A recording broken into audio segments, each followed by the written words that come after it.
नमस्कार सांग मैंने आज मो देसी कुकिंग चैनल रे आपन समस्त स्वागत करछि।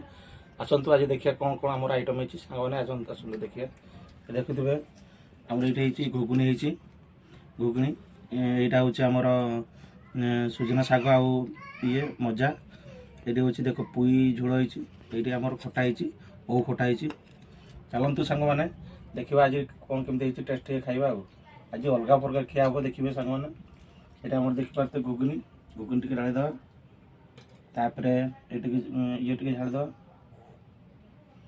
पुई झोल टे खटा टे अल्प टे देद चलते टे खाई देखिए।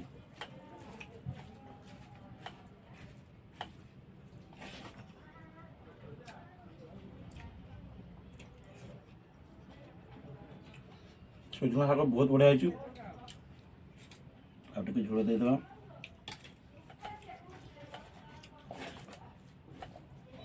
बहुत सुंदर थी सांग मैंने चलते सांग मैंने आज वीडियो ये लाइक करेंगे आ कमेंट करेंगे आ चैनल टी सब्सक्राइब करेंगे नुआ आसते चैनल टी सब्सक्राइब करेंगे।